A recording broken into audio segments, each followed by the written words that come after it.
We're now in Panasonic's NAB 2023 booth, and I'm here speaking with Tom, who is a product specialist with Panasonic, and he's going to tell us about their new PTZ camera that is an outdoor PTZ camera that is right next to us and it's kind of shimmying and jiggling just like some of the dancers here in Vegas. So why don't you tell me about this new camera you got here? Yeah, we're really excited to announce this. This is our UR100 camera. A lot of folks are familiar with our HR140 that we've had out for a long time.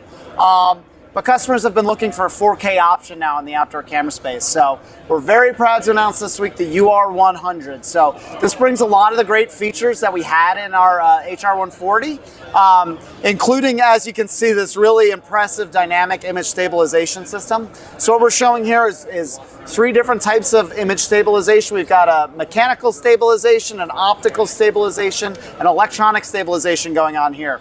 On top of that, this is going to be an IP65 rated camera with a full 12G SDI output, and that can come either a traditional SDI cable or we'll also have an option for a fiber optic output. So just bringing all the great features of our modern cameras, including live streaming with SRT and other known good streams, as well as traditional baseband inputs and outputs. We've got a full heating and dehumidifying system in here. We've got a wiper blade that can also be hooked up to into a tank to actually bring wiper fluid up and down as well. Wow. So, how much abuse can this camera take?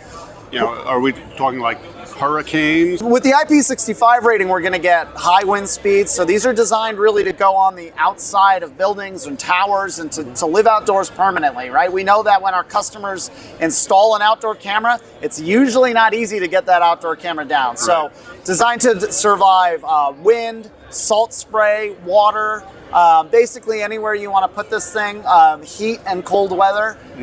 It's designed to go and maintain that temperature. This is like the tank of PTZ cameras. This is the tank, right? So you'll see our lovely indoor cameras here. This one is really the beast, but a tank, an elegant tank, if you will, right? We've still got Panasonic connects really tried and true imaging systems in here. It's really going to provide you a really high quality, up to UHD 60 output from this camera. And it uses all the same software as your indoor? Yeah, so this will be fully compatible with all the same controllers, all of our software, including our PTZ Control Center, to be able to have full control and customization for this camera. You have two more cameras that you came out with this year, and they're over there, the AW-UE160. So what's new about those? So yeah, our AW-UE160 camera, our two cameras we're announcing are our UR100 and our 160. We just got two of them behind us.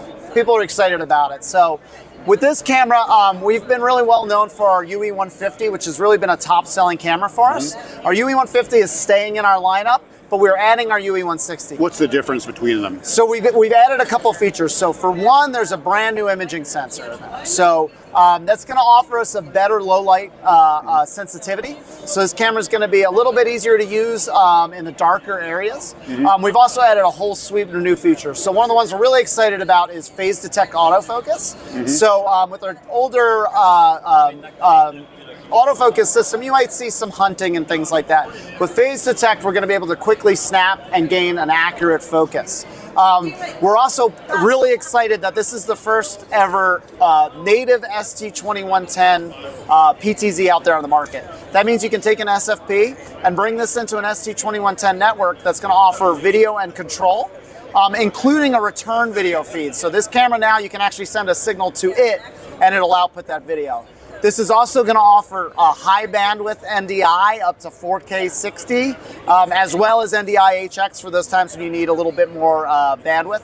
We've also added two 3-pin XLR cables for audio, including 48-volt phantom power, and those will embed our audio onto any of our outputs from the camera, including the 2110 outputs. So we've also upped the DSP to be a full 256-bit or kilobit, so you're going to get a much better audio experience with this. What we envision this camera as is, kind of help fill the gap between a higher level studio camera and a PTZ. So we view our PTZs as a way to kind of bring that quality that we're known for our cinema and our studio cameras, and bring that same quality to a more affordable, more accessible price. What size sensors are in these?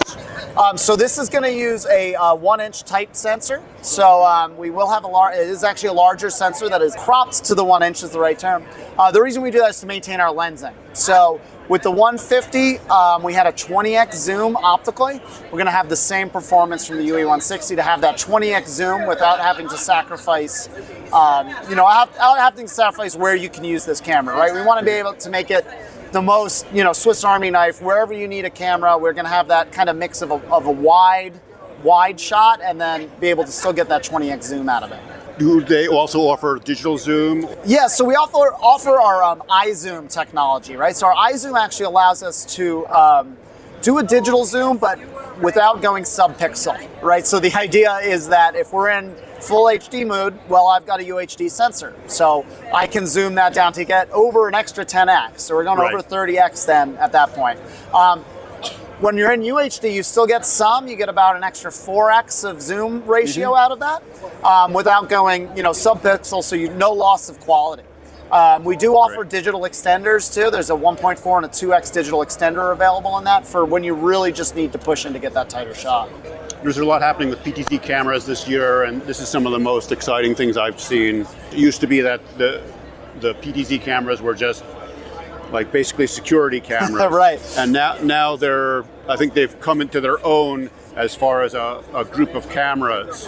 Yeah, I think if you look at a lot of the Panasonic folks, we've got our 15-year badge. So it's been 15 years since one of our engineers said, hey, what if we took a security camera and used it in a broadcast environment? And so we've continued to evolve from that being a kind of security camera placed elsewhere to it being a thing of its own. And so what we bring with the PTZ is not just the high quality video, but it's just the workflow improvements. Another thing we're announcing is on our UE40 and 50 camera, we're actually going to be shortly adding a built-in auto tracking system. So that will allow you to follow target around, built directly into the camera, and that's coming as a free update for users who already have that 40 and 50. So firmware update coming in June. Later in the year, we're going to do the same with our UE80 camera. We haven't made any announcements on whether we're going to do it with our new UE160s. For these cameras, we offer another auto tracking system that uses GPU acceleration to give you a more accurate, smoother motion. But we want to have offerings for all of our customers, right? So we want to make sure we can offer the best products from everyone from the education space all the way up to broadcast and cinema levels of production quality. Well, thanks for all the information. A lot here from Panasonic, especially with the PTZs. If you need any more information on the Panasonic PTZs, go to their website, which will probably be in some description below this video. Thanks so much. Excellent. Thank you, Mark.